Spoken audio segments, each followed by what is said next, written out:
Welcome to Japanese Cooking 101. Today we are making curry udon. We often make this noodle soup at home by diluting the leftover curry with water and adding noodles in it. But today we are making authentic curry udon made with dashi broth, just like the kind served at udon restaurants in Japan.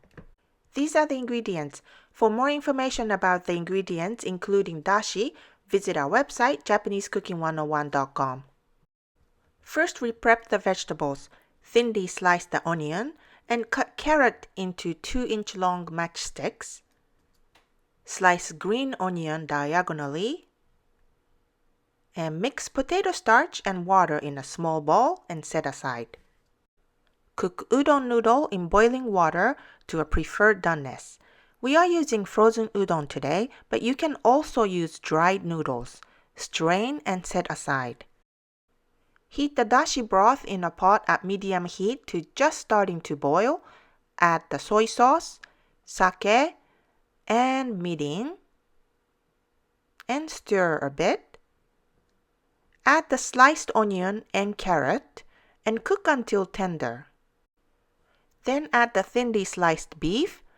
After beef turns color, skim the fat and scum from the surface of the soup. Add the curry sauce mix and stir until curry mix is dissolved. Add the potato starch mixture to the soup and stir well. When the curry soup has thickened, add the udon noodles to the soup and cook until the udon gets warm. Serve in a bowl and top with sliced green onion.